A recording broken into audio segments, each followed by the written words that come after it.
Bonjour à toutes, bonjour à tous et bienvenue dans Milkshaker, le podcast qui agite les idées reçues sur l'allaitement. Je suis Charlotte Bergerot-Palisco, je suis la maman d'un petit garçon de bientôt 2 ans que j'ai allaité durant 1 an. Dans la vie, je suis ostéopathe spécialisée en périnatalité. Je m'occupe des femmes en général, de leur désir de grossesse à leur postpartum, des bébés et des enfants. Chaque jour, au cabinet, j'accompagne des mamans et leurs bébés vers un allaitement serein, en libérant les bébés des tensions qui les empêchent de téter correctement. Au fil des consultations, je me suis rendu compte que le principal frein à l'allaitement, c'est le manque d'information, de partage d'expériences dans une société où l'allaitement n'est pas une norme. Je vous propose donc d'interroger avec moi des mamans et des papas sur leurs expériences, mais aussi de vous informer auprès de professionnels spécialisés en allaitement. Objectif : banaliser l'allaitement sous toutes ses formes, vous le rendre plus accessible, plus facile, et alimenter ce fameux village dont on a tant besoin pour élever un enfant. Je reçois pour cet épisode une nouvelle maman, Bénédicte. Elle va vous raconter son histoire et l'histoire de son fils qu'elle a allaité durant 3 semaines. 3 semaines, ça paraît court, mais cela peut aussi être interminable, surtout quand on souffre à chaque tétée et qu'on ne voit pas de solution. Quand l'allaitement qui était censé être naturel vire aux larmes, elle tente de se battre, mais en vain. Bénédicte nous livre dans cet épisode entre rire et émotion pourquoi cela s'est mal passé selon elle et ce qu'elle pense aujourd'hui qui aurait pu se passer différemment si elle avait été informée correctement. Belle écoute. Salut Bénédicte, bonjour et bienvenue dans Milkshaker. Merci de m'avoir invitée. Mais de rien. Alors Bénédicte, raconte-nous qui es-tu, que fais-tu dans la vie, qui sont tes enfants ? Alors moi je suis Bénédicte, j'ai 28 ans, j'ai un bébé de 21 mois et je suis dans l'événementiel et aussi pas mal sur Instagram, c'est le compte This Perfect Day. Ok. Et voilà. Super. Tu as donc un enfant que tu as allaité. Oui, pas très longtemps malheureusement, mais oui, et du coup c'est pour ça qu'on est là. Raconte-nous, combien de temps l'as-tu allaité ? Alors je l'ai allaité 3 semaines en tout. J'avais prévu de le faire au moins 3 mois, au moins le temps de mon congé mat en fait, parce que dans l'événementiel c'est très très difficile de tirer mon lait et je m'étais dit comment je vais faire, enfin est-ce que je vais y arriver machin, donc je m'étais dit au moins je fais mon congé mat et puis j'aviserai, sauf qu'au final ça n'a pas duré le congé mat, ça a duré 3 semaines. Voilà. D'accord. T'avais une idée de ce que c'était qu'allaiter avant de commencer Est-ce que tu t'étais fait une idée de l'allaitement avant que tout ça commence ? Alors, j'avais pas beaucoup d'a priori. Je me disais juste que c'était quelque chose de complètement naturel et qu'on avait ça en nous. Je rigole parce que ça a été la plus grosse erreur de ma vie en fait, de me dire ça. Okay. Je me suis pas du tout renseignée. Je me suis dit je verrai, je vais faire ça avec mon bébé. Si j'avais lu un livre qui est très bien, c'est le manuel très illustré d'allaitement. Oui. Sauf, je me souviens plus du nom de l'auteur. Je le retrouverai, je vous le mettrai dans les notes. Avec les noms d'auteurs. Ça me fait ça avec tous les livres. Je ne me souviens jamais des auteurs des livres que je lis. Mais bon, bref. Donc le manuel très illustré d'allaitement, oui, et je vous retrouverai l'auteur. Il est quand même... alors son compte, par contre, c'est TT en TT. Mais la lettre T. Voilà, de T, oui. Son compte Instagram qui est très très bien fait. Ok. Donc voilà. Par contre, le nom, je suis désolée. En plus, je l'aime beaucoup. C'est pas grave du tout, je vais retrouver ça sans problème. Donc tu avais lu ce manuel et voilà, puis tu t'étais dit... Parce qu'en fait, j'ai commencé à être un peu sur Instagram pendant ma grossesse. J'ai commencé à suivre quelques mamans qui allaitaient, sauf qu'elles parlaient vraiment un peu de la merveille qui était l'allaitement, tout ça, mais il n'y avait pas vraiment Enfin, j'ai découvert ça après. Moi, pendant que j'étais enceinte, je suivais juste des nanas comme moi et j'avais pas trouvé des comptes vraiment dédiés à l'allaitement. Ça existe aujourd'hui, je sais pas en fait s'ils existaient vraiment. Ils se sont développés après que j'ai eu mon fils, j'ai l'impression. Ok. Ou alors je les avais pas trouvés. Mais du coup, j'en cite 2, c'est Laurie Daniel et Camille Lolo Helpeuse, qui sont vraiment très bien faits. Enfin voilà, c'est des petites ressources quand on est maman allaitante, surtout au début. Et du coup, j'étais assez motivée, mais je voulais pas vraiment entendre quand on me disait oui, mais si, et si ça marche pas, et si machin. Moi, c'était un peu, on verra. Tu balayais ça un peu du revers de Ouais, la main voilà, en disant... c'était ouais, mais ça sera mon bébé et moi. Je planais un peu en fait, je crois. C'est bien aussi de planer enceinte, on plane pas toutes. Ouais. Non, j'ai vraiment une belle grossesse et du coup, tout ce qui... Dès qu'on me parlait en fait de l'arrivée de mon bébé, je me disais, on verra, je ferai au feeling, machin. Et pour certains trucs, ça a été très bien d'avoir cette technique. Pour l'allaitement, pas du tout, parce que je me suis rendu compte que c'était vraiment un truc qu'on prépare et qu'il faut quelques clés pour réussir un allaitement, surtout quand on n'a jamais eu d'allaitante dans sa famille, quand...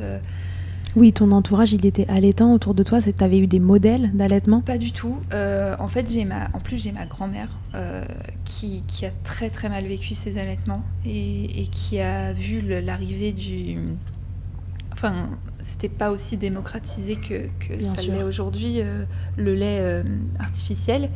Et qui a vu ça, qui a vu les prix baisser et tout ça comme une libération. Et quand elle en parlait, vraiment, c'était une damnation, l'allaitement. Hein. Elle a vraiment très mal vécu. Donc j'avais cette expérience-là. Et à côté de ça, par contre, sa mère à elle a été nourrice pendant la guerre. Donc tous les bébés du quartier étaient allaités par mon arrière-grand-mère. D'accord. Donc c'était assez dissonant en fait. Et elle me disait, ma pauvre mère, machin, qui a dû subir ça. Alors que bon, si elle l'a fait, c'est que je pense que ça se passait bien. Bien sûr. J'imagine, sinon elle l'aurait pas fait. Et en fait, moi... Ou pas, mais en tout cas, à l'époque, on se posait aussi pas trop de questions. Peut-être qu'il y avait... Oui, mais bon, si ça avait été une torture, parce que moi, ça a vraiment été très douloureux, en fait. Et je pense Alors, que vas-y, raconte-nous. c'est ce que ma grand-mère a vécu aussi. Elle a eu mal jusqu'à ce qu'elle puisse diversifier ma maman, du coup. C'était sa première donc fille. un allaitement qui se passait mal, mais pas pris en charge non plus, mais pas le choix à ce moment-là. Elle n'avait pas vraiment le choix. Elle n'avait pas les moyens d'acheter du lait en poudre, parce que ça coûtait cher et tout ça. Donc, elle l'a subi. Et du coup, j'avais pas cette notion qu'un allaitement, ça peut faire très mal. Non, c'est pas ça que j'avais pas comme notion. C'est mal exprimé. Qu'il y avait des solutions à un allaitement qui fait très mal. D'accord. Voilà. Okay. Elle me disait c'était horrible, machin. Il y avait des femmes chez qui ça se passait bien, mais pas chez moi. Ouais, mais c'était un fait. Sang tout le temps. Et du coup, moi, ça te l'avait quand même laissé une sacrée image de ce que ça pouvait être d'allaiter. Je voulais quand même allaiter, tu vois. Ouais, tu t'étais dit, ça se passera pas comme ça pour moi, j'aurais pas, je tomberais bien à la loterie. Ouais, et puis ma mère me disait aussi, j'ai un peu allaité ton petit frère, mon grand frère et moi, pas du tout. Mais j'avais un peu mal, donc j'ai laissé tomber. Ma mère, elle est toujours très peace and love, donc c'était pas très grave qu'elle laisse tomber. Machin. Et puis du coup, j'ai découvert cette horrible douleur parce que c'était vraiment vraiment douloureux et quand j'ai arrêté en fait au bout de 3 semaines, c'est mon mari qui m'a fait arrêter parce que moi j'étais quand même un peu engrenée dans mon truc. Non, je veux réussir, machin. Je pleurais à chaque tétée en fait. Donc toutes les 2 heures environ, je fondais en larmes dès qu'il commençait à avoir faim. Et quand je le mettais au sein, mais j'avais un renvoi, enfin mon corps qui se repliait sur lui-même et je serrais les dents pour qu'il mange. Pour supporter. Ouais, voilà. Et qu'il puisse quand même manger. C'est ça. Et les tétées duraient près d'1 heure parce que je pense qu'il tétait pas très bien. Et je me suis rendu compte après donc qu'il avait des freins et que c'était pour ça que j'avais très mal et qu'on pouvait faire une phrénotomie et qu'il y avait plein de choses à mettre en place pour enlever ces douleurs. D'ailleurs, j'ai des amis qui avaient des bébés avec des freins et qui ont galéré pendant 3-4 mois, mais qui avaient cette solution et qui se disaient bon, là j'ai mal, mais je sais que c'est pas normal. Voilà, je vais bientôt ne plus avoir mal et ça va bien se passer. Et finalement, ces nanas allaitent encore et leurs bébés ont plus d'1 an et ça se passe très bien en fait. Et alors toi, t'as accouché et ça t'a tout de suite fait mal? Ça s'est mis en place dans les jours qui ont suivi? Non, alors ça a été direct. J'ai eu mal tout de suite. J'ai même dit à mon mari, oh là là, mais si ça fait mal comme ça tout le temps, je vais pas allaiter longtemps. Donc, en fait, t'avais raison. Première phrase. T'avais raison sur le moment. C'est ce que j'ai dit. Donc ça, c'était à la maternité. Ouais, et je voulais revenir aussi sur un truc parce que je pense que parce que je me suis beaucoup renseignée parce que sans mal le vivre, je me suis dit c'est quand même un peu dommage d'avoir arrêté si tôt. Et si j'avais su un peu. Donc je me suis renseignée et je pense que même la première mise au sein a été catastrophique. La tétée d'accueil. Ouais, je suis tombée sur une auxiliaire de puériculture, enfin je sais pas comment ça s'appelle, une nana... En salle d'accouchement ? Ouais, en salle d'accouchement, qui m'a dit, bon, bah, on va le faire manger. Et elle l'a pris, elle me l'a collé comme si c'était, je sais pas, un truc qu'on branche. Et genre, elle lui tenait la tête et elle lui a enfoncé la tête sur mon sein. Enfin, c'était pas du tout doux, c'était pas, je m'étais pas imaginé ça comme ça. Et je pense que le deuxième, je dirais non, vous touchez pas à mon bébé, en fait, vous me laissez faire et vous le laissez faire. Et je pense que même je le laisserais trouver la voie tout seul, même la position, enfin, me la coller en travers. Enfin, la position un peu de la Madone, mais vraiment, je l'avais allongée sur l'autre sein, vers le sein, quoi. D'accord. Et elle te l'a collée comme ça. Voilà, elle l'a collée comme ça, et moi j'étais là, mais ok, bah, qu'est-ce que je fais ? Donc après, je l'ai tenue. Et ensuite, ça a déjà commencé à te faire mal. Et ça m'a fait mal, en fait, qu'elle me le colle comme ça, et que, elle n'a pas été douce ni avec lui, ni avec moi. Et alors à la maternité, on voit, donc on y passe quelques jours, je sais pas toi combien de temps t'as passé en suite de couche classique, mais on voit plein de monde, on voit les auxiliaires de puériculture, il y a des sages-femmes qui passent, parfois on a la chance de croiser une consultante en lactation. Alors non, moi j'en ai pas croisé. Alors toi t'en as pas croisé, est-ce qu'il y a des gens qui t'ont aidé, parce que cet allaitement qui était problématique... Alors, elles ont toutes essayé de m'aider. Elles m'ont toutes dit des trucs différents. D'accord. Donc ça, c'est ce qui revient souvent. Voilà, que tous les conseils sont différents. Elles sont pas formées en plus. Enfin, je l'ai vu après en recherchant moi-même. C'était des conseils de maman à maman, quoi, de femmes qui avaient allaité. Et il y en avait qui avaient des très très bons conseils, d'autres des moins bons. Sauf que la nuit, l'équipe de nuit me disait des trucs, les autres me disaient pas la même chose. Et toi, tu savais pas, donc tu savais pas t'y retrouver dans ce qui était juste ou pas juste. Je ne pas du tout. Et puis, pas une seule fois. Je pense que c'est vraiment le conseil de base qu'il faudrait donner même aux femmes enceintes, même si elles veulent pas allaiter, même si, enfin, c'est de parler des IBCLC. J'ai découvert ça, mon fils avait 6 mois. Alors les IBCLC, c'est les consultantes en lactation. IBCLC, c'est une certification, en fait, qui est preuve de gage de qualité, en tout cas dans la profession. Et donc, on peut en croiser à l'hôpital. C'est possible. Ça dépend de sa maternité, en fait. Voilà. Moi, il n'y en avait pas. Et je ne savais pas que ça existait. Et je pense que toute femme doit avoir le numéro de son IBCLC dans son téléphone pour la maternité, pour quand le bébé arrive, si ça se passe mal. Même limite, toute femme qui veut allaiter devrait faire une consultation, au moins une, dans les premiers jours après un accouchement. Ça, même j'ai une copine, ça s'est très très bien passé, ça s'est mis en place. Mais elle a été hyper renseignée. Et d'ailleurs, je vais revenir sur un autre point aussi, parce que j'ai pas voulu écouter. Mais elle était hyper renseignée, elle avait pas mal du tout. Elle a quand même fait venir cette consultante pour juste lui poser ses questions, pour voir si les positions étaient bonnes, voilà, s'il n'y avait pas de frein, machin, enfin. Donc elle est venue 1h30 chez elle et elle était rassurée, elle était sereine dans son allaitement et tout ça. Donc elle savait qu'elle était sur le bon chemin et ça lui a permis de prendre confiance. Même dans les cours qu'on a de préparation à la naissance, moi j'avais pris le cours sur l'allaitement qui dure 1 heure. Enfin, j'ai eu un cours d'anatomie de l'allaitement, quoi. Mais ça m'a servi à rien. Enfin, savoir que c'est je sais plus quoi qui gonfle et qui se remplit de lait et que le lait... Ouais. T'as eu la physiologie de l'allaitement. J'étais là. T'aurais aimé qu'on te dise qu'est-ce qui est normal et qu'est-ce qui est pas normal et qu'est-ce qu'on peut faire. Et aussi, moi je connais ce site internet, même juste parler de la Leche League. Enfin, ça devrait être commun et pas du tout en fait. Du tout. Et du coup, à la maternité, j'ai eu quelques bons conseils qui m'ont permis de rentrer chez moi en allaitant. Parce que sinon, je pense que j'aurais abandonné tout de suite. Il y a un autre truc qu'il faudrait arrêter de faire, c'est quand une femme veut allaiter, lui mettre ce petit complément sur sa table de nuit en disant au cas où. Just in case.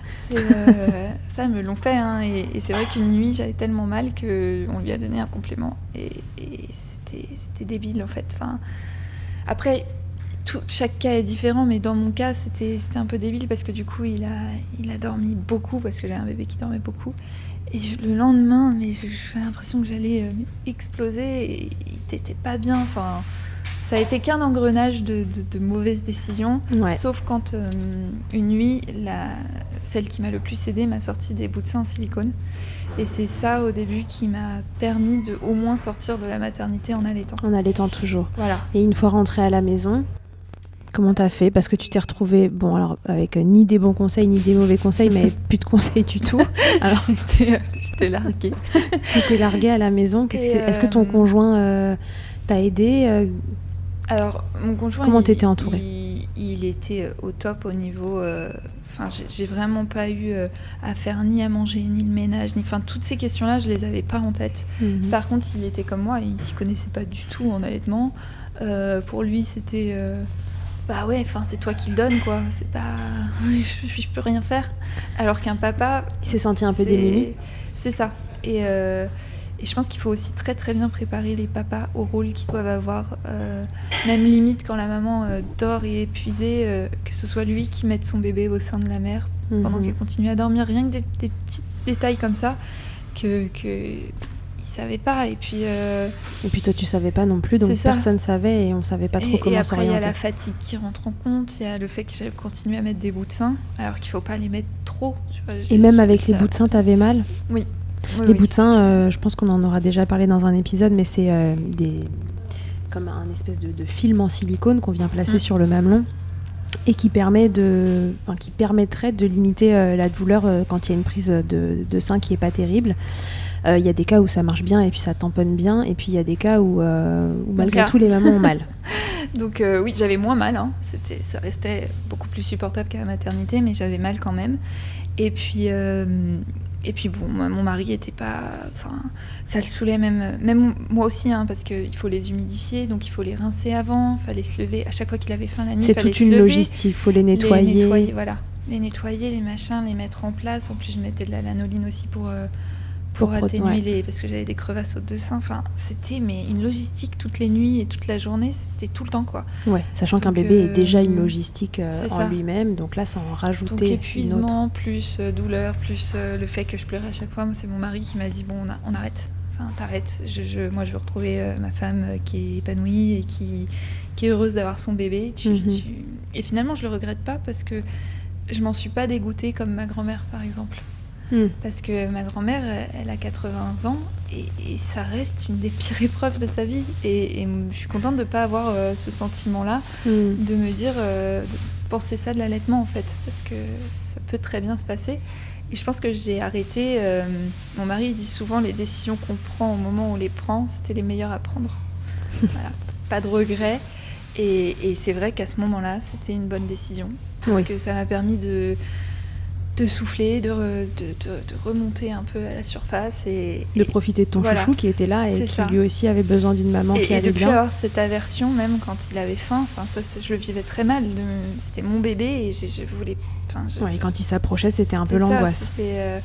Donc tout ça s'est stoppé et j'ai pu sereinement faire le point sur ce qui avait été, ce qui n'avait pas été, sans me dire plus jamais terminé, ça a ruiné mes premiers mois. Si demain il y en avait un autre, je suis au taquet. Alors, comment ça se passerait du coup? Qu'est-ce que tu ferais différemment en amont déjà alors pas de la grossesse, mais pendant la grossesse, qu'est-ce que tu ferais alors, j'imagine que tu as envie de l'allaiter. Du coup, si jamais il y a un deuxième, qu'est-ce que tu vas mettre en place? Alors, qu'est-ce que ça va changer cette première expérience? Déjà, j'ai beaucoup d'amis maintenant qui ont eu des allaitements. Qui ont très bien fonctionné, qui ont aussi eu des problèmes avec les freins, avec la douleur, tout ça. Donc il y aura ces conseils-là que cette fois j'écouterai, parce que mon amie qui a accouché, on a accouché à 5 jours d'écart, celle dont l'allaitement s'est très bien passé. Au tout début, elle m'a dit mais je t'envoie le numéro de mon IBLCLC, appelle-la, machin. Et moi j'étais encore dans le truc non mais c'est bon, je vais me débrouiller. C'est mon bébé, je vais gérer. Et je pense que beaucoup de mamans tombent des nues en fait, à cause de ce côté qu'on apprend à pas écouter. Alors que ça allait pas, mais à ce moment-là, j'étais encore pas dans même le truc. De prendre de l'aide. Non, je voulais m'en sortir toute seule, quoi. Je voulais pas. Alors que là, j'ai appris maintenant qu'il y a rien de mal à demander de l'aide et au contraire, il faut. Même quand on devient maman, il faut écouter les conseils des mamans qui sont passées avant. Elles ont eu le temps de cheminer, elles ont eu le temps de... Alors tout n'est pas forcément... Voilà, tout n'est pas forcément bon à prendre avec son bébé, mais il faut pas tout rejeter en bloc, quoi. Et moi, je suis un peu têtue en plus, donc j'ai eu tendance à un peu dire non, mais c'est bon, je gère. Un peu le côté non mais je suis prête à avoir un enfant, je vais le gérer, quoi. Ouais, je vais y arriver toute seule. Alors qu'en fait dans la maternité c'est pas intelligent de faire ça. On a plutôt besoin d'être entouré que d'être seul. D'ailleurs, c'est un peu le principe qui s'est mis en place sur certains comptes Instagram où on dit qu'il faut tout un village pour élever un enfant. Et c'est aussi le principe qu'on a mis en place avec Happy Milk. Oui, parce que tu fais partie d'Happy Milk, on pourra en parler aussi rapidement après. Et du coup, déjà, il y a ce point-là que j'oserais poser les questions, j'oserais dire que ça va pas, j'oserais dire que j'ai vraiment besoin que quelqu'un vienne, j'oserais dire... je sais pas, à mon mari qu'il faut aussi qu'il se prépare. Je pense le préparer, dire à mon mari aussi que si, je sais pas, avec la baisse des hormones, si je suis un petit peu têtue, encore une fois, qu'il appelle lui, par exemple, l'IPSLC. Ça peut être le mari qui dit non, en fait là, je vois que tu galères, donc on l'appelle, on prend rendez-vous et puis... on règle cette problématique. Voilà, donc lui, il aura aussi le numéro dans son téléphone pour un deuxième enfant. Et puis oui, il y aura j'aurais eu le rendez-vous avec l'ostéo spécialisé, j'aurais tout prévu pour après la naissance, quoi. Ouais. Et puis peut-être que ça se passera très bien. Oui, ça peut être. Ça se trouve, je vais le mettre au sein et ça va être révélation. En fait, j'ai besoin de personne, c'est bon. Mais cette première fois-là, ne pas prendre d'aide aussi. Est-ce que c'était la peur de pas être à la hauteur, du coup? Est-ce que tu avais l'impression de mal faire si tu prenais de l'aide? Non, c'était pas vraiment de mal faire. C'était un aveu de faiblesse? Est-ce que... Je saurais pas comment l'analyser. Je me disais, c'est mon bébé, je dois gérer, sans pourtant me mettre la pression, quoi. Mais je suis capable d'être une bonne mère, quoi.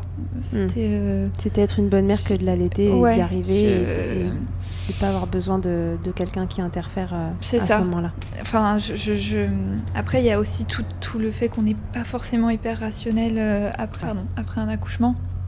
Et puis... j'ai pas mis le doigt sur exactement qu'est-ce qui a fait que je me suis pas fait aider, mais en tout cas, j'aurais dû. Je le reconnais maintenant. Je pense que même un second, j'aurais tout en place. Tu feras l'inverse cette fois-ci. Tu seras têtue, mais dans l'autre sens. C'est ça. Exactement. Et mais c'est souvent que j'en parle et que des femmes ont un très très beau deuxième allaitement, alors que le premier a été catastrophique, quoi. Et il s'est arrêté beaucoup trop tôt. Donc je me dis qu'il n'y a pas de raison et que... Il n'y a pas de raison. Je suis un peu plus renseignée déjà. Alors revenons du coup à ce que tu feras. Donc tu te prépareras toi. Ouais.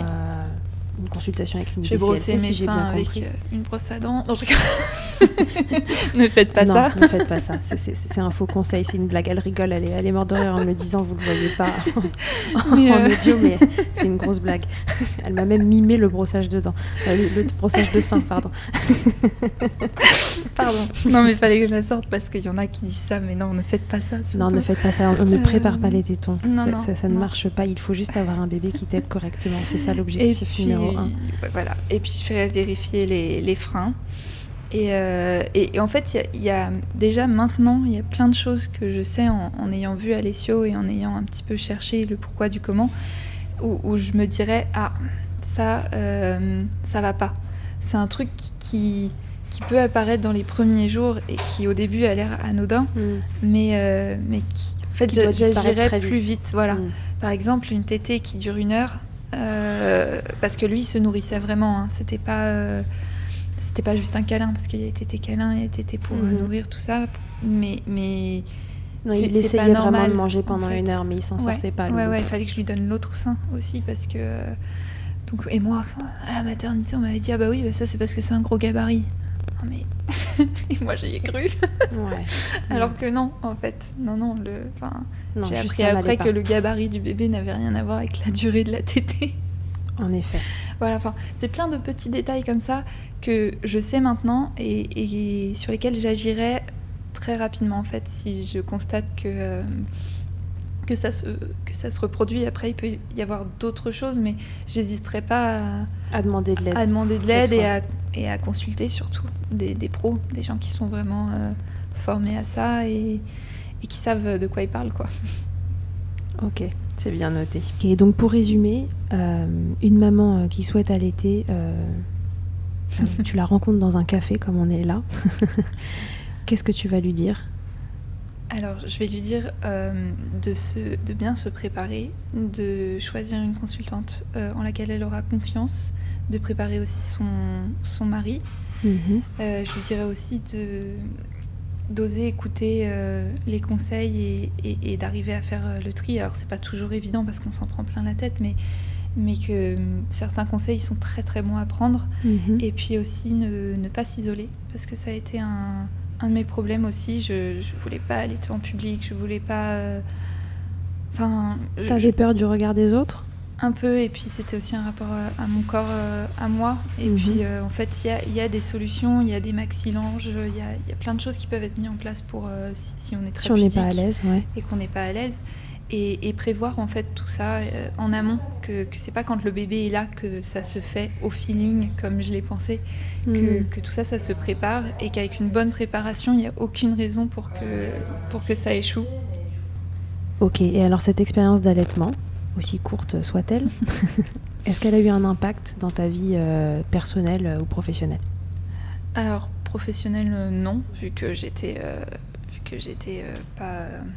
j'étais en congé mat.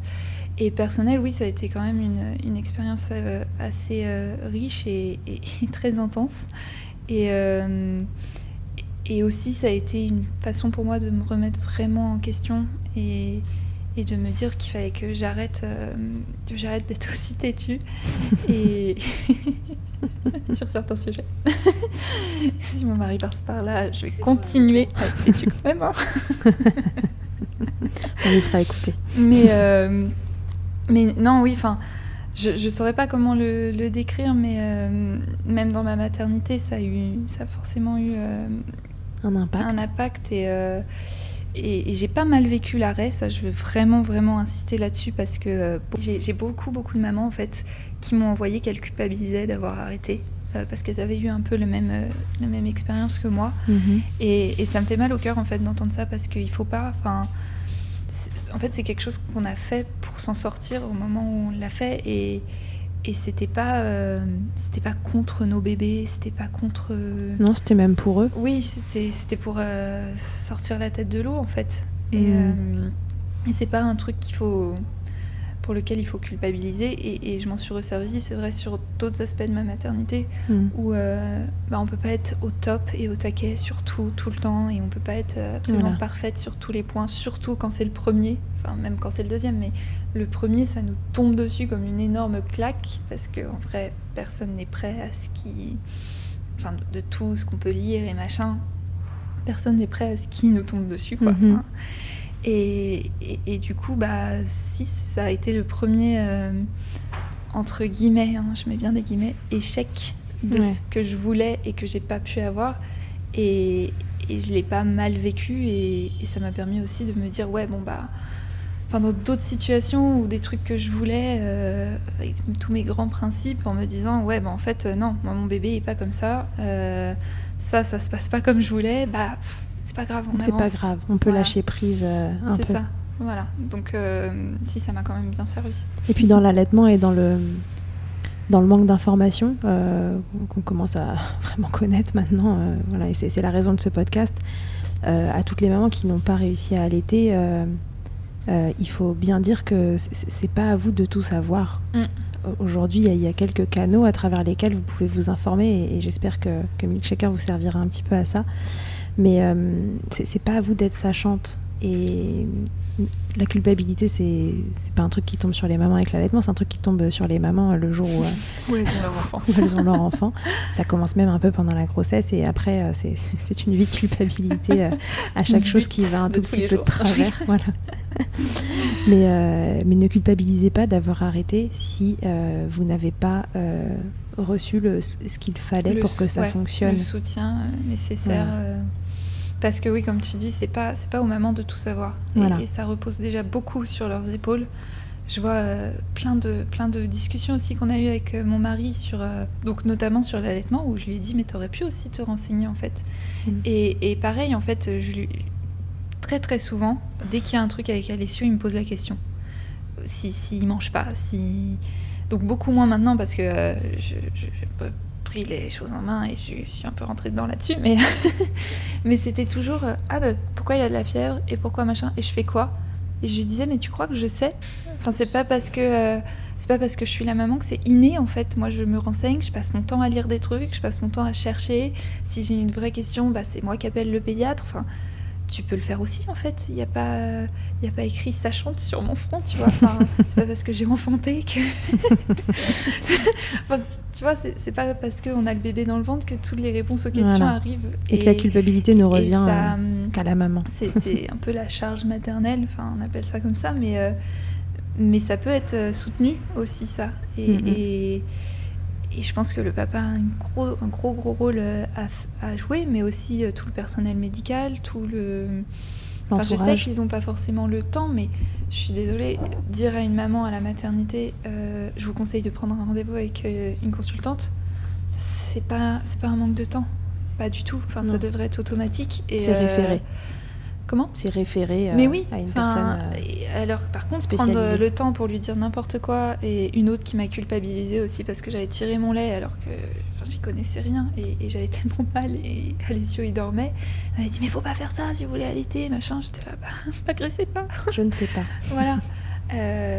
Qu'elle me dise, cette personne, au lieu de me culpabiliser encore, qu'elle me dise appelez une consultante en fait. T'aurais juste aimé qu'on te dise appeler quelqu'un d'autre. Qu'on me dise, je sais pas, qu'on me lead autrement, quoi. Que tout ne me repose pas dessus. Ok. Très bien. Bon, et alors mon petit doigt me dit que une fois passé cette expérience-là d'allaitement, la vie a fait qu'il t'a été donné d'en vivre une tout à fait différente, pas forcément évidente, mais est-ce que tu peux nous en parler ? Alors, oui. Je vais sûrement pleurer, mais je ne verrai pas les larmes. Mon amie Betty a perdu son fils de 6 ans. Et en fait, avec beaucoup d'amis, on s'est relayés pour aller garder ses filles quand elle allait le voir avant l'enterrement.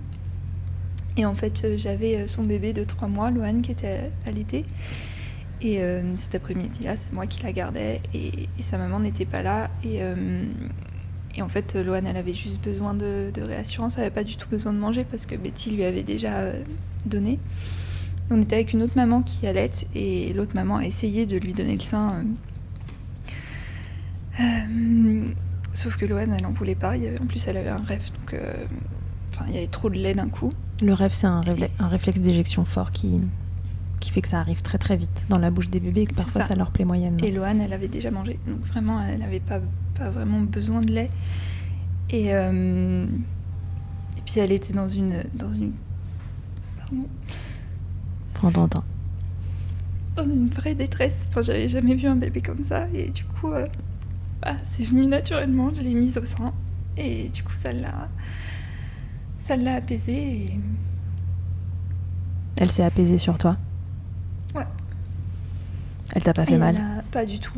Et en tout cas, rien à voir avec Alessio. Et elle a dormi 2h30 comme ça. Alors je pouvais pas la poser du tout, mais elle avait juste besoin de téter et d'être câlinée qu'ont tous les bébés. Et puis on m'a demandé aussi s'il n'y avait pas eu une tétine.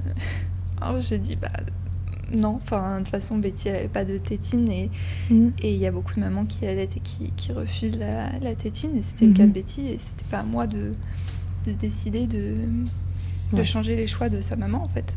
Alors que ça c'était un truc qui s'était instauré entre les différentes femmes qui étaient venues suppléer Betty. Oui, il y a beaucoup de femmes qui ont allaité Loane mais que des mamans allaitantes donc qui avaient du lait et moi j'en avais plus du tout, ça m'a pas du tout fait de montée de lait parce que c'est pas 2h30 d'allaitement qui vont créer une montée de lait. Et je suis très très contente de l'avoir fait pour Betty et puis pour Loane qui a pu se reposer et être assurée pour ces 2h30 sans sa maman. Surtout dans ce contexte en fait. Ok. Voilà. Merci d'avoir partagé ça avec nous. On en profite pour embrasser Betty, évidemment, et lui adresser plein de bonnes pensées. On va faire la petite interview Fast Milk avant de se quitter, Béné. Alors, dans ces 3 semaines d'allaitement, quelle fut ta tétée la plus insolite? Alors, la plus insolite, je crois que c'était mon anniversaire. On a voulu aller au resto. C'était Ton anniversaire est tombé pendant ces 3 semaines? Ouais, parce que il est né 2 semaines avant mon anniversaire à Alessio. Et du coup, on a voulu aller au resto. C'était notre première sortie tous les trois. Et alors, il a dormi. Hein. Il était trop mignon. Moi, j'avais les seins qui allaient exploser. C'était horrible. Et du coup, on est vite sortis du resto parce que c'était un resto assez chic. Et je me suis retrouvée dans un parc avec à moitié à poil à le faire téter parce que j'en pouvais plus. Dans la douleur toujours. Ouais, en plus. J'avais même pas mes bouts de seins là, j'avais rien, j'étais à l'arrache totale. Vas-y tête, j'en peux plus. La tétée d'anniversaire. C'est ça. Je m'en souviens. Et ce matin-là, il m'avait fait pipi dans la bouche aussi. Alors Mais comment c'est possible? J'ai enlevé, c'est un garçon, hein. J'ai enlevé la couche et petit pipi surprise, sauf que j'étais en train de lui faire et puis c'est arrivé dans ma tête et un petit peu dans ma bouche. J'étais ravie. Quel bel anniversaire. C'était le plus bel anniversaire qui t'ait été donné. Je m'en souviens au moins de ce jour-là. Tu t'en souviens, il n'y a pas de souci.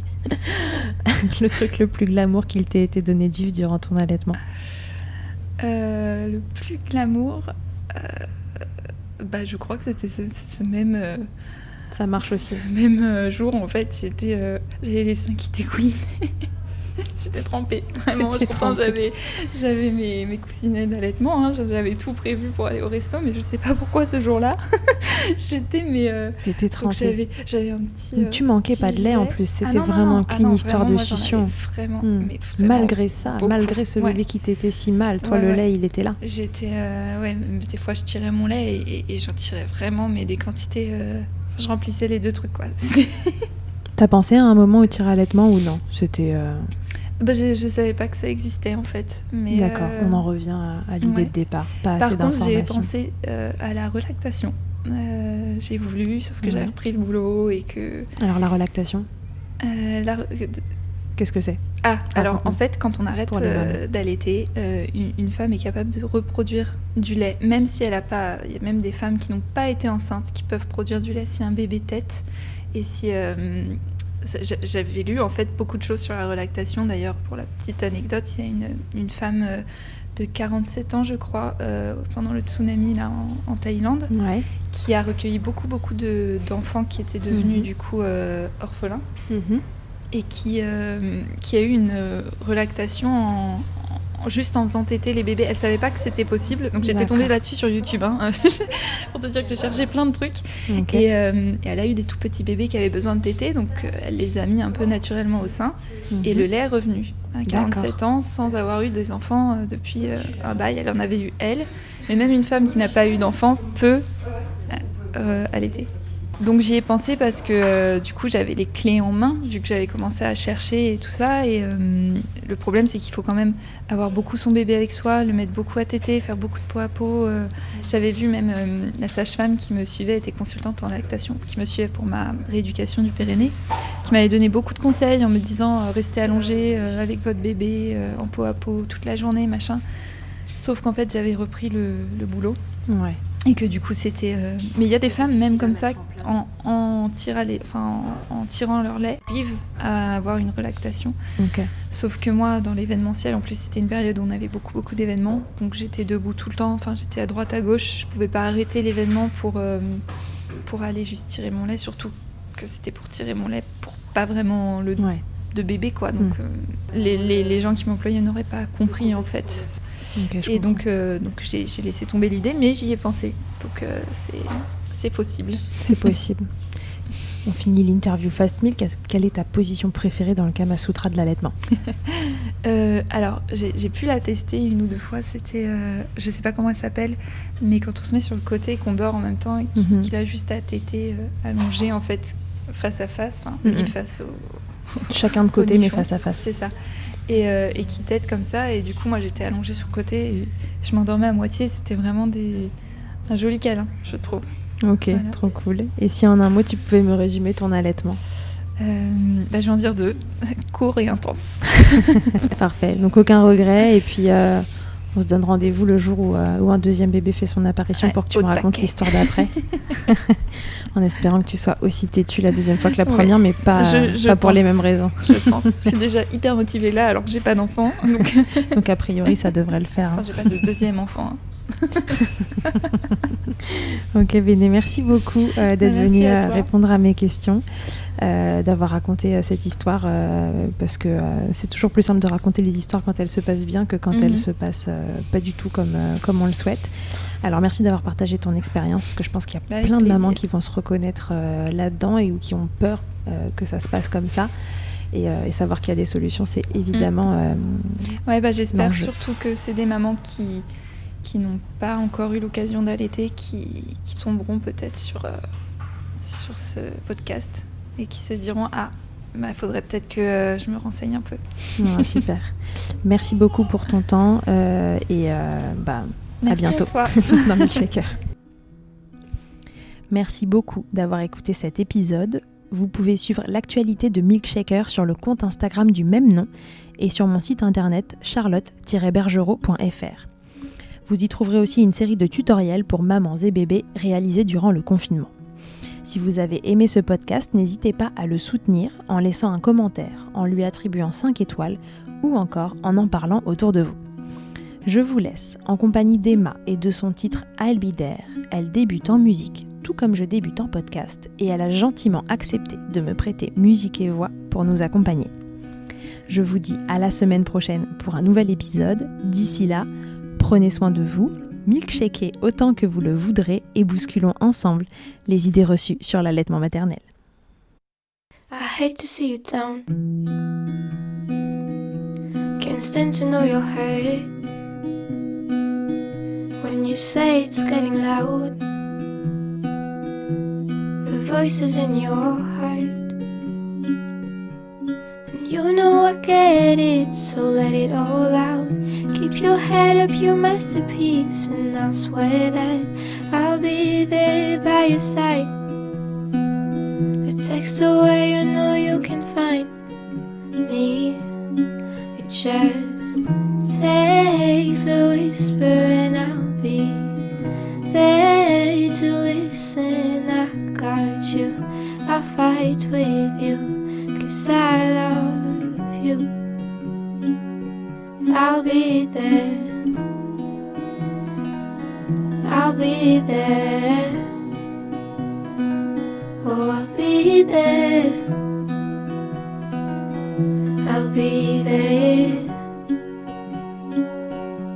I know I'm not perfect, sometimes I look myself, but I hope you know I care. You can meet me anywhere, and you know I get it, so let it all out. If anyone comes at you, then I'll swear that I'll be there by your side. A text away, you know you can find me. It just takes a whisper and I'll be there to listen. I got you, I'll fight with you, 'cause I love you. I'll be there, I'll be there, oh I'll be there, I'll be there. Just me every time I have you back, and I know that you do the exact same for me. Side by side, don't even need to talk. You know I get it, so let it all out. Keep your head up, your masterpiece, and I'll swear that I'll be there by your side. A text away, you know you can find me. It just takes a whisper and I'll be there to listen. I got you, I'll fight with you, 'cause I love you. I'll be there. I'll be there. So I'll be there. I'll be there.